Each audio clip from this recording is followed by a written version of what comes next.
All right, now let's go over to other issues there. I think Barrister Monday Obana is also of your opinion. Let the purpose there. We have lots of people suffering in the Niger Delta. And talking about the economy and people suffering. Last year we entered another session again of recession. And yesterday the news was all over the highest inflation ever. Nigeria, inflation rate ever.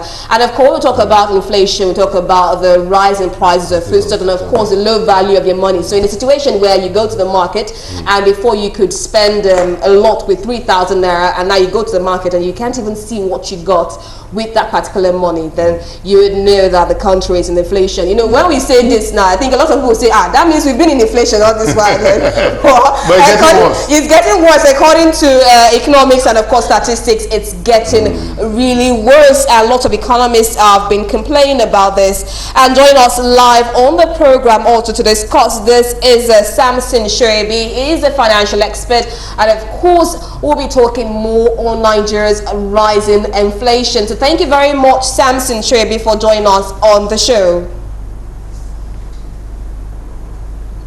If you can hear me clearly, Samson Shoaibi.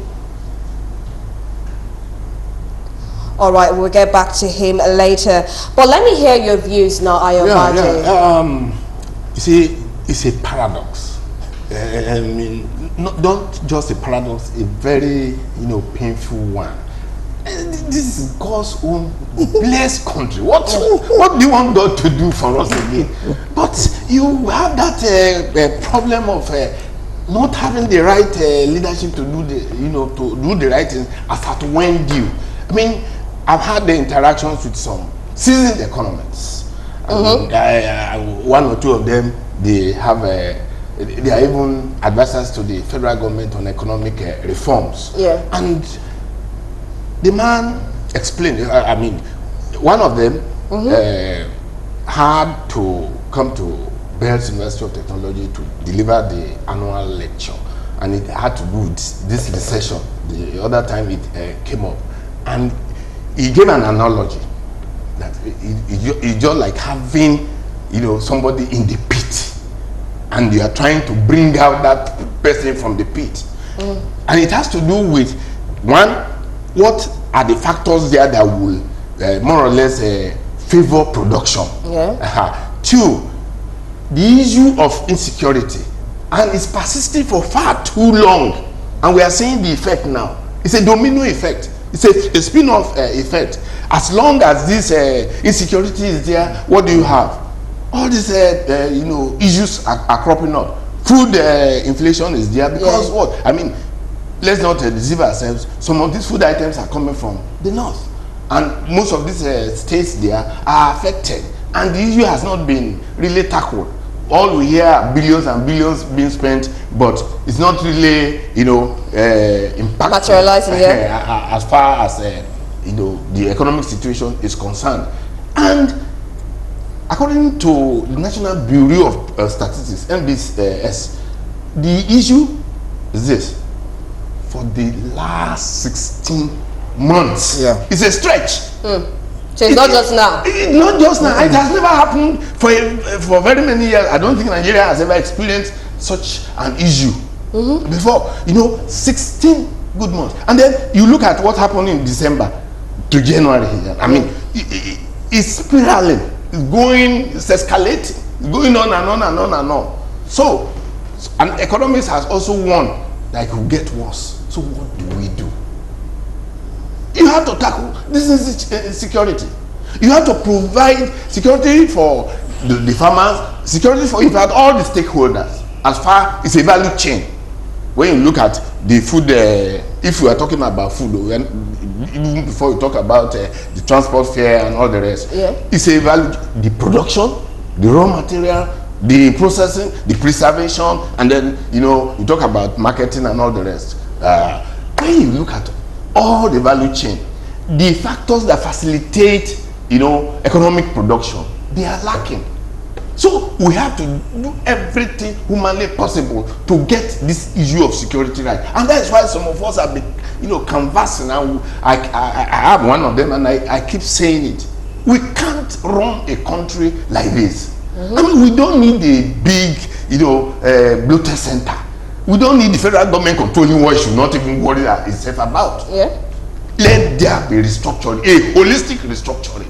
If there is no restructuring, the federal government will be concerned about things that it shouldn't even bother about. What I used to say, I've said it here before. What is the federal government, concerning itself with something that Lagos State can do, can generate money and do by itself? What's the federal government, concerning itself with education, with healthcare delivery, with agriculture? Those are things that the state government and the local governments, of course, can take care of. Okay, so we are deceiving ourselves, and that is the issue. So, and when you deceive yourself as individuals, as communities, as countries, so what will happen? The problems keep recurring, the ugly decimal, and that's what we are witnessing right now. We can't continue like this. Of course, we can't continue with this, and of course, we're still looking at ways from the economist perspective of how well we can battle this issue of inflation. I don't know if we have back Samson Shoibi on the line with us. Samson Shoibi, are you with us right now?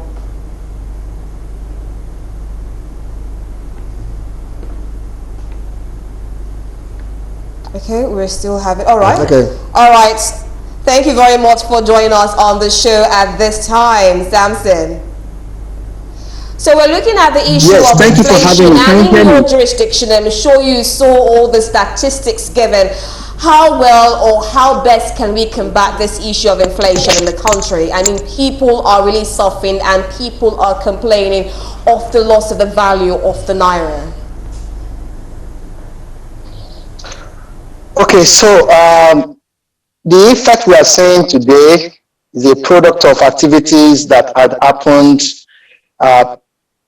during COVID-19, after COVID-19, and the reaction of government agents to events. So you observe that sometimes last year the borders were opened, but before the borders were opened, there had been inflation to a very high extent, and there had been scarcity of items. And then towards the end of last year, there had been forex increase. Pound rose as much as 630 naira at the parallel market.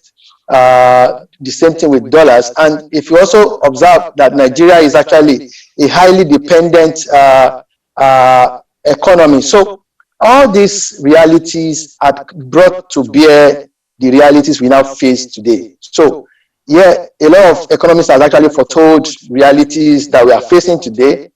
But one thing I do not so enjoy about this government is the response time to issues. So we have been talking about issues of insecurity as one of the issues that can abate or restrict the production of food items. But yes, towards December, we saw a lot of activities towards combating insecurity in the country, which was quite commendable. We have to give it to the government. But these things are supposed to have happened long before now. It has really, really affected the economy. Now, the actions are being taken, but before we begin to see the effect of this insecurity combating, coming into reflecting in the economy, is going to take time. So what we are saying now is impact of insecurity in the society, impact of foreign exchange in the society, impact of the NSAS issues that affected economic activities for days, and also COVID-19. So all these things actually hampered restricted economic activities, and we are seeing the inflation, what would you expect from the government concerning this? You said what? Can you repeat that, please? Hello, can you repeat that? Can you hear me, Sam? Can you repeat that? It's better now, yes. Can you repeat your question? All right, we seem to be having network issues there with Samson. We're looking at ways to combat the issue of inflation in the country. Let's go over to you, Christopher. Well, according to statistics now, consumer inflation has risen to about 15%. Food inflation has risen to about 18%. And that is dangerously too high. Number two, there's also the which Shoyebi brought out, the issue of forex. Yes. We are almost 90% dependent on oil proceeds for forex, and we know what happened just this last year. That we're almost begging people to buy our oil for $10 or $5. Second wave of coronavirus is more dangerous. We are just hoping and praying that we don't find ourselves in that situation this year, because that's why at least things will be relatively, at least we are still hanging on some kind of string. Right now we are hanging nowhere. So a second wave with equal measures could sink us, literally. But all that is grammar. Let's face the reality. If you look at it, the insecurity situation in Nigeria today seems to have a pattern. So when you say orchestrated, that's an overbloated word, overbeaten word. There seems to be a pattern, and a pattern will always reveal an agenda to you. Now, more than ever before, the attack is on farmers. Farmers, yeah. Farmers will not give you money. You were deceiving us that time, saying that it's your malu, your cows that want to graze. That's why you are killing poor farmers. But it seems that one is even out of the equation now. So you're just seeing farmers being attacked. So that means that people will have to be discouraged from going to farms. Food crisis. And there are people in the security agencies who know this, who have been paid to tackle this, but they allow it. Or maybe they are telling us they are incompetent to now do it suddenly. That's where we are. Secondly, my brother talked about restructuring. I have found out restructuring right now in Nigeria. We are almost all on our own, individually and institutionally. It's who can use his brain to get what he wants. That's where we are now. Otherwise, Amotekun should not have been allowed. As far as you can, Amotekun can exist for security. An economic equivalent of Amotekun can exist. An educational equivalent of Amotekun can exist. Because I give you an instance. If Southwest government say, well, we cannot allow hunger to kill our people. Food is coming from your side, but they are killing them. And there's nothing you can do about it. We are not going to allow them to come and kill our own people. So we will ensure that the average Southwesterner feeds affordably and availably. So is federal government now going to rail against them to say, no, well, that is restructuring, to feed your people is restructuring? Or you set up universities or secondary schools and tell people that, well, since you say your children can enter university with 19%, we will not allow our children, Olodo children, to enter our universities with even 100%. So, well, you have federal university in our place, take it. Take it. But we are building our own for Southwestern children. And even your children, if they can get 300 marks, while we tell our own children they can get 200. So, that is not restructuring. That is ensuring that your people live as human beings. So when we talk about restructuring, I've come to find out that's just a shadow. My brother understands that. First of all, before I continue, let me thank my mentor, Oga Monday Ubani. He's he's the people's lawyer, you know, and he shares my opinion. Well, aside security issues, now people have looked about processing. Ayoba talked about processing and the value chain. Don't you see issues with that too affecting? The value chain we are talking about is also derived from what we are talking about. All right, if there are bandits on the highway, which driver will come and help you carry yam and carry tomatoes to Lagos from Oyo State? So everything is interwoven. It's interwoven. So now they found out these enemies of this country who have an agenda have found out the easiest way to bring Nigeria's economy to its knees is insecurity. And from experience, and Oga Baji knows, having been in the security force, if the thieves do not have an ally in the force, they won't happen.